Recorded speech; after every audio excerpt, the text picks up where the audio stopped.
Awal November ini, Polda Metro Jaya mengungkap kasus judi online yang melibatkan pegawai di Kementerian Komunikasi dan Digital atau Komdigi.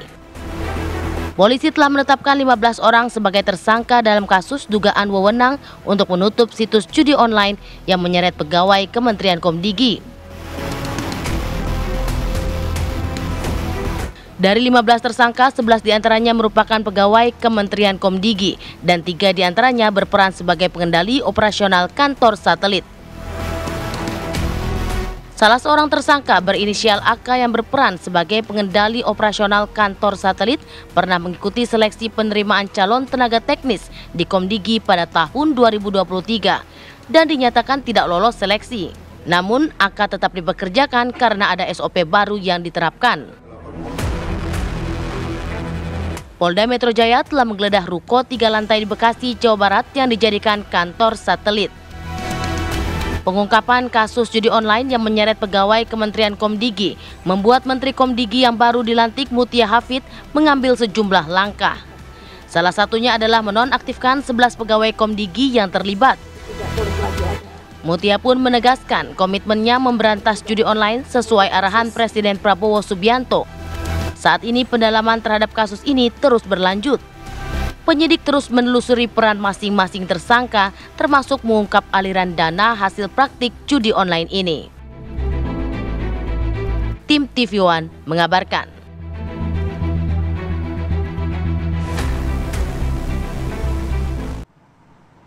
Nampaknya perbincangan mengenai judi online tidak sampai kemarin, tapi hari ini juga cukup banyak begitu ya di beberapa platform media sosial yang masih terus membahas mengenai judi online, bahkan beberapa orang yang dianggap menjadi backing begitu peredaran dari judi online di Indonesia. Nama-nama mulai muncul nih di sosial media. Nama-nama mulai muncul, bahkan nama-nama juga petinggi negara juga mulai muncul ini ya. Kita akan bahas tuntas mengenai hal ini dengan narasumber yang sudah hadir di studio pagi hari ini.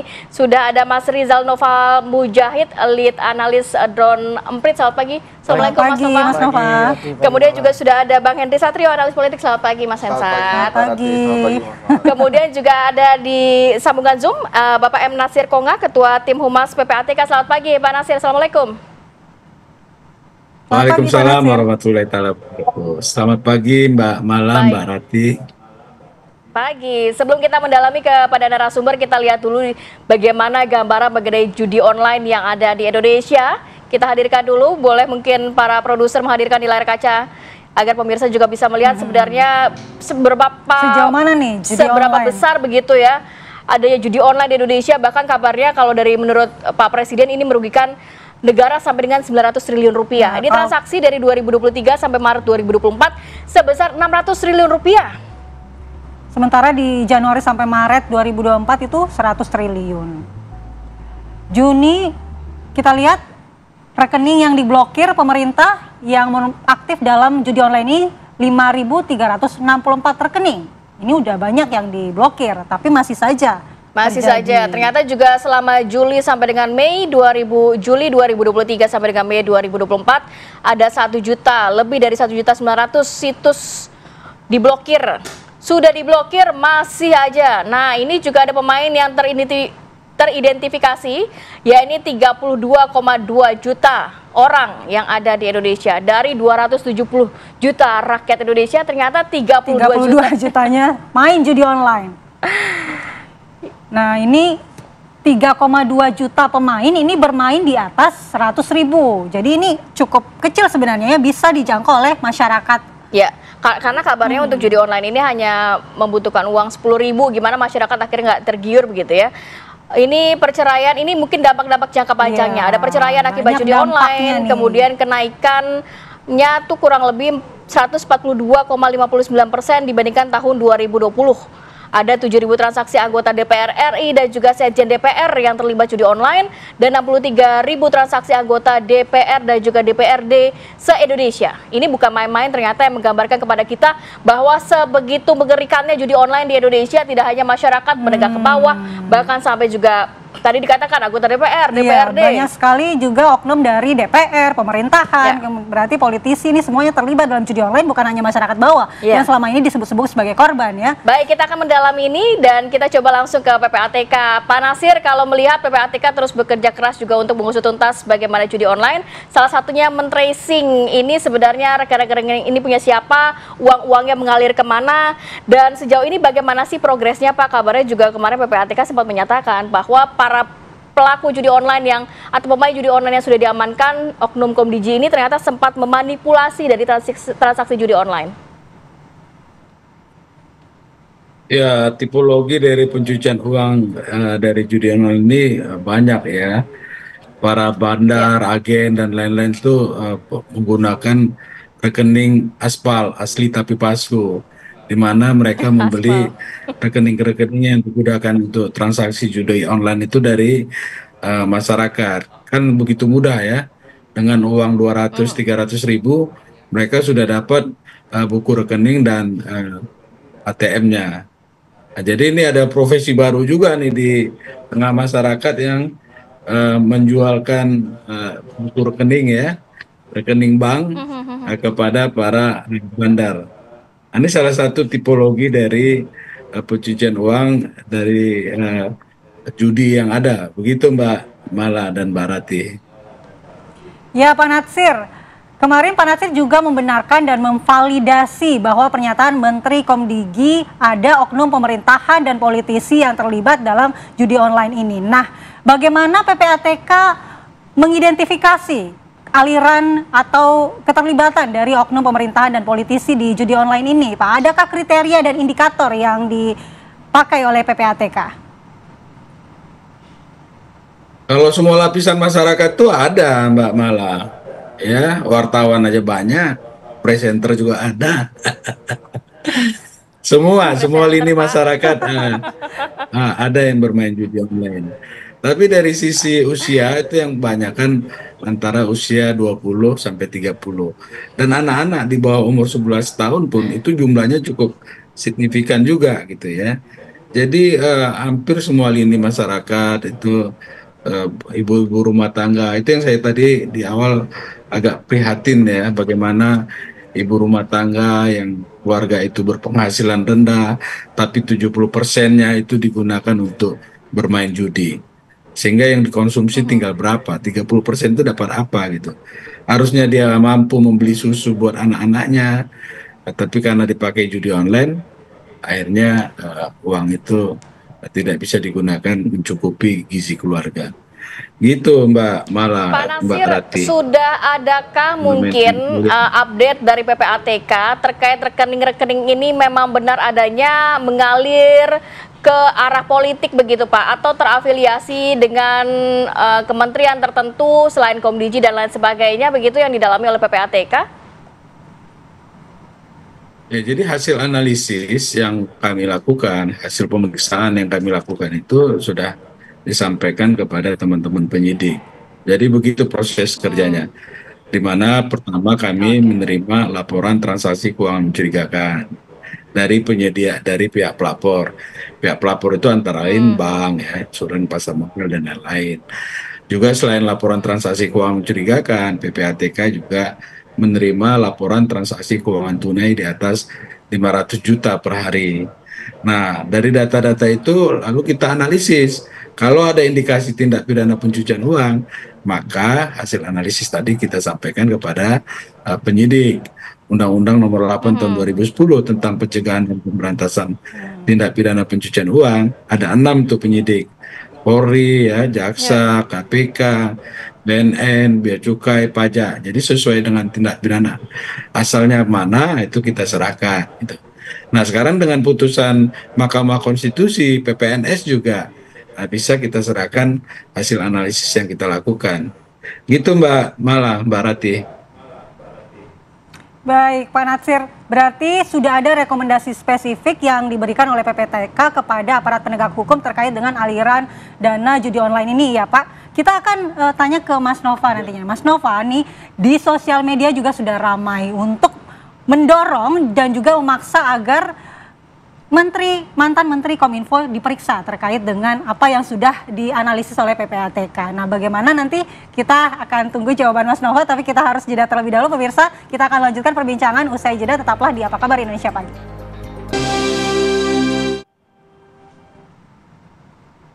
Anda kembali di Apa Kabar Indonesia Pagi pemirsa. Tadi kita akan lanjutkan perbincangan kita bersama dengan Mas Nova. Kita ingin tahu bagaimana sentimen masyarakat di media sosial terkait adanya oknum pemerintahan yang diduga terlibat judi online, Mas. Oke. Kita pantau juga ya, kita pantau bagaimana judi online yang melibatkan oknum dari Komdigi. Nah, sambil mungkin diulas tuntas oleh Mas Nova, ini kayaknya perbincangannya cukup hangat di media sosial, khususnya untuk di X sendiri ya Mas ya. Nama-namanya ini muncul nggak tanggung-tanggung, dengan profil-profilnya dikeluarkan semua oleh netizen gitu. Kayaknya paling tahu dan iya, paling bener banget nih netizen ya. Gimana Mas, boleh diulas Mas? Saya agak panjang dulu ya, agak jauh dulu. Dari 2017 perbincangan tentang judi online ini sudah sangat ramai di media sosial sebenarnya.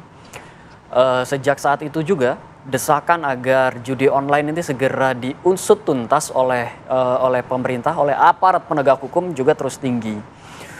Menjelang 2024 Pilpres itu perbincangannya makin ramai.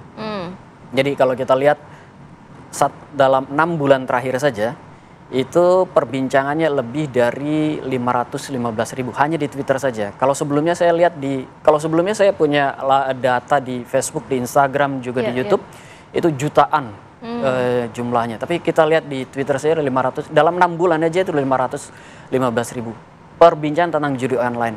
Ini hanya dengan kata kunci judi online, belum dengan slot, bet, terus gacor dan teman-temannya. Kalau itu semua dimasukkan, wow, banyak banget dapat ya? Banyak banget.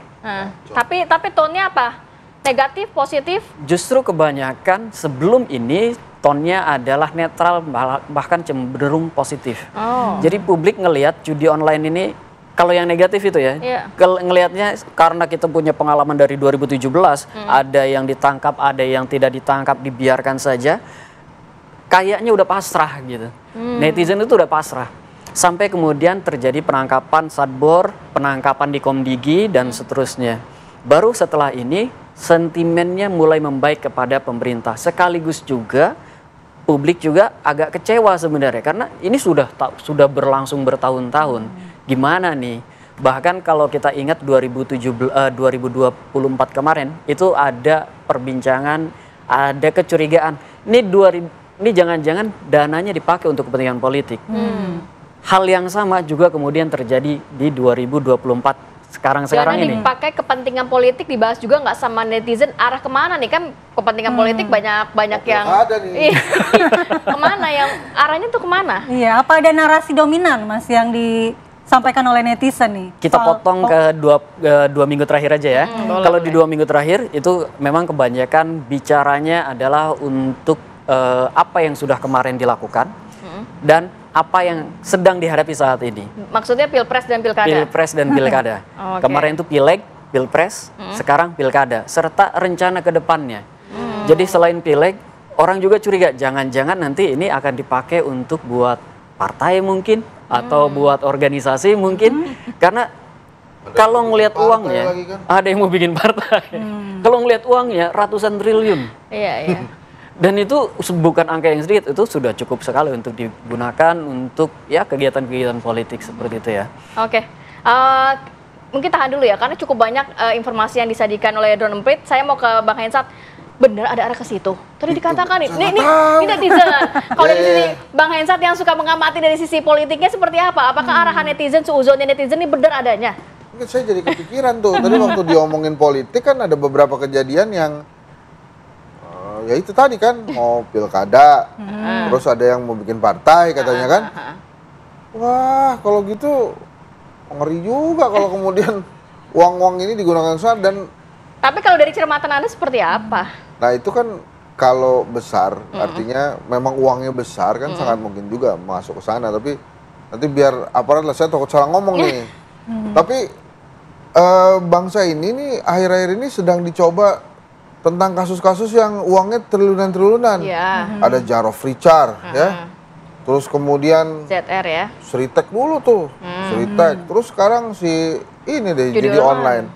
Dan serunya lagi memang hanya berkisar 10 hari setelah dilantik menteri itu kan.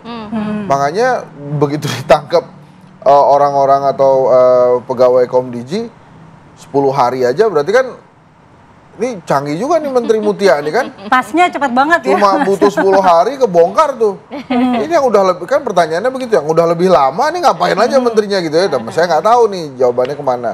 Tapi kan itu mulai lagi meningkat tentang keadilan misalnya ya. Satbor, penjahit keliling, si Gunawan itu. Ini Cagur juga tadi disebut. Iya. Kalau Nah ini dulu nih, ini agak beda nih case-nya sama Denny Cagur nih. Si Satbor ini, Gunawan Satbor ini tadinya penjahit keliling di Sukabumi, satu desanya ikut-ikut Satbor, terus mungkin dia juga nggak tahu tuh promosiin itu, oh ini ternyata salah game gitu ya. online gitu ya mungkin Baru ya. kemudian Dibiarkan. menyeruak lagi kasus-kasus yang dulu yang artis-artis yang lebih ngetop dari si Gunawan. Iya. Ini si Gunawan langsung ditangkap, langsung dibotakin. Kok artis yang lain enggak gitu Artis yang lain maksudnya? nggak dibotakin. Dulu gimana ya kasusnya yang Nah lebih itu kan parah? jadi akhirnya mungkin membesarnya bukan cuma karena uangnya aliran kemana, mungkin rakyat nggak terlalu memahami itu alirannya kemana atau tuduhannya apakah digunakan untuk bisnis kah, politik kah segala macam, mungkin nggak terlalu memahami itu. Oke. Tapi memang yang dilihat adalah ada ketidakadilan, ini ditangkap kemudian langsung dibotakin. Sementara ini yang seleb ini cukup ngomong nggak tahu ya udah gitu kan. Baik. Jadi akhirnya berkembangnya ke sana. Mas Hensat, nanti kita akan tanyakan juga bagaimana persepsi Oh nggak bisa nanti, masyarakat. harus sekarang nih. Kita mau jeda dulu nih Mas. Ya kita mau tanyakan nanti bagaimana persepsi masyarakat terhadap citra politik ya saat ini Oh, terhadap iya. tindakan pencegahan dan juga penanganan dari judi online yang tidak kunjung selesai. Namun usai jeda berikut ini. Masih bersama kami di Apa Kabar Indonesia Pagi, kita akan lanjutkan perbincangan dengan Mas Henry Satrio dan juga Mas Nova. Mas Hensat, tadi kita sempat terpotong soal bagaimana desakan ketegasan penanganan hukum terhadap kasus judi online ini bisa membentuk citra pemerintahan gitu. Apa yang menurut Mas Hensat ini penting dilakukan? Ini kan gini ya, sebetulnya yang menarik hari ini adalah sudah ada pejabat pemerintahan yang terseret-seret namanya gitu ya. Ya kita sebut aja Mas Budiari gitu. Tapi Mas Budiari kan sudah mengatakan juga bahwa dia siap diperiksa.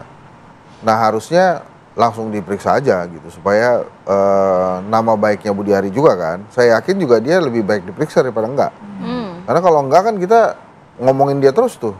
Tapi kan dia udah stated, saya siap diperiksa nih. Harusnya aparat hukum langsung periksa aja.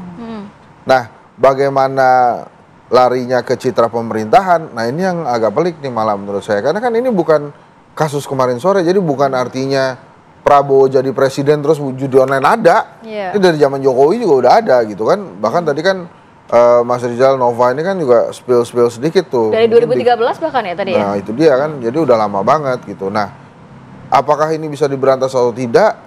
Ini kan tergantung dari kekuatan kita ngomongin si judi online ini kan. Willingnya ya? Kekuatannya media mungkin 1 minggu, kekuatannya media sosial nanti Mas Nova lebih paham tuh berapa lama di ininya. Nah apakah akan ada isu-isu lain yang masuk menutupi ini? Ya pasti akan ada kan, sebentar lagi pilkada ini udah mulai debat-debat dan lain-lain. Terus mungkin ada isu-isu lainnya juga yang akan masuk. Apakah akan hilang? Ya gini loh kan, ini kan terlalu mudah ya mainnya dan terlalu bisa menjangkau masyarakat kelas bawah. Jadi bukan saja political will, tapi juga ada keberanian pemerintah untuk memang menutup benar-benaran gitu. Kemarin atau tadi pagi ya, saya lihat di YouTube salah satu televisi nasional juga, dia menyiarkan rapat di DPR. Itu Mas Abraham Srijaya, Golkar dia justru mengatakan, saya mendapatkan informasi bahwa yang ditutup bukan situs, tapi WordPress. Gitu. Oh ini lucu juga nih. Jadi emang Situsnya sembarangan ya? Jadi nutupnya itu yang penting nutup gitu kan. Ada berapa yang ditutup, pokoknya ditutup, jadi kelihatannya banyak aja. Nah kalau menurut saya ini bukan persoalan kecil gitu ya. Dan bukan persoalan mudah juga buat negara dan aparat. Baik. Apakah kemudian misalnya Babe Haikal langsung mendapatkan tugas nih kan sebagai badan halal gitu ya. Baik.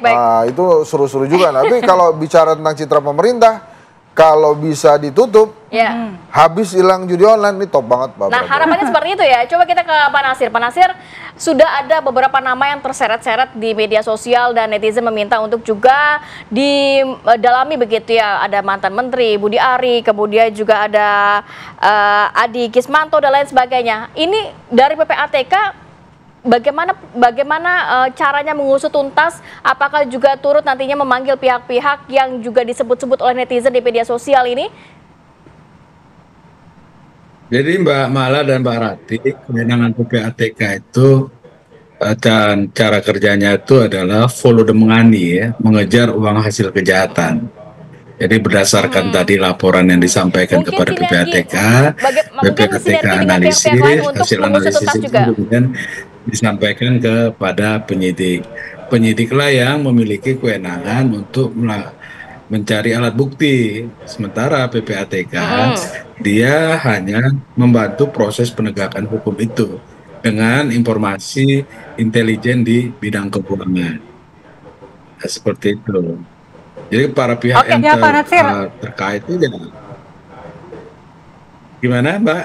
Ya Pak Natsir, jika memang PPATK sudah mengetahui aliran dana dari judi online ini, kemudian juga sudah melaporkan, memberikan hasil laporan itu kepada aparat penegak hukum, lalu mengapa selama ini masih sulit untuk diberantas Pak? Menurut Anda seperti apa sinergitas antara PPATK dan juga lembaga penegak hukum lainnya? Nggak ada yang sulit Mbak, dan sejauh ini kan pihak penyidik juga sudah banyak yang ditangkap itu kan. Dan hasilnya Baik, ya sudah banyak tapi memang beberapa mungkin belum kasus sampai ke akar-akarnya Pak Natsir.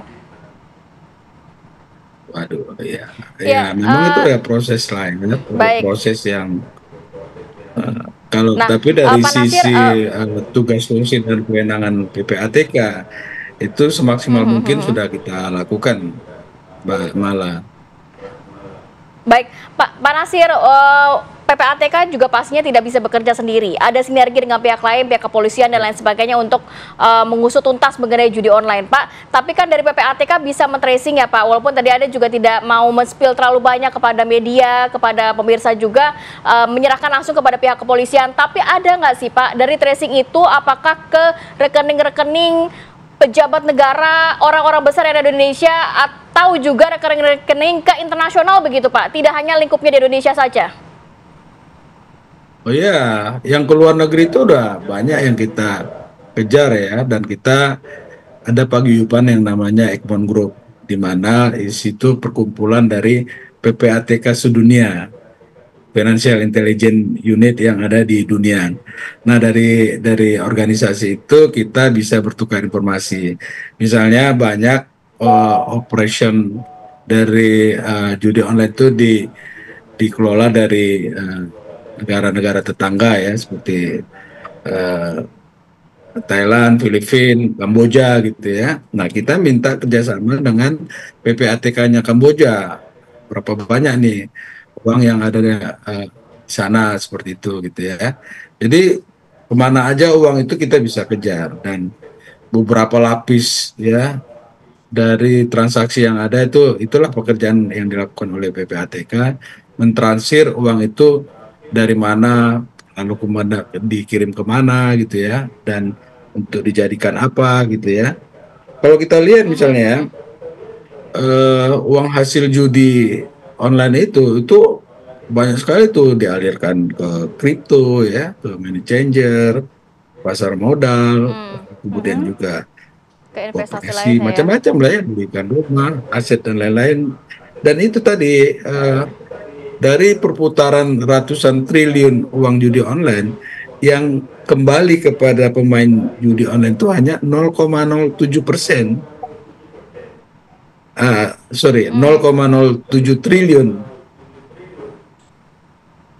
Oke, yang tapi kembali ada ke orang-orang besar ya, di Indonesia, gitu ya. Pak. Ada ke orang-orang besar di Indonesia, Pak. Tracing dari PPATK. Tapi kalau dari sisi Tampaknya tidak mau di lini spill, orang banyak semua nih, nggak ada usah sebut yang nama. gitu ya. Baik. Mbak Mala ini Pak pinter Nasir. nih nanya-nanyanya. Iya. Ya. Baik Pak Natsir, kita ke Mas Nova terlebih dahulu. Mas Nova, saat ini di sosial media selain ramai dibicarakan mengenai judi online, adakah juga Anda pantau pengalihan isu atau usaha upaya disinformasi terkait dengan pencegahan dan penanganan judi online ini, Mas Nova? Kalau disinformasi atau pencegahan penanganan kayaknya tidak ada ya. Publik sepakat kalau judi online ini adalah permasalahan yang harus segera diselesaikan. Dan itu bukan sekarang saja, bukan 2 minggu atau 1 minggu terakhir ini, udah dari dulu Mbak. Kita udah ngomongin judi online itu harus segera diberantas dari muka bumi ini, dari Indonesia lah paling tidaknya, kayak gitu. Jadi semua orang bersepakat judi online harus diberantas. Nggak ada satupun yang menyebarkan disinformasi agar judi online ini katakanlah sedikit saja gitu diamankan, dimaklumi kayak gitu, atau disertifikasi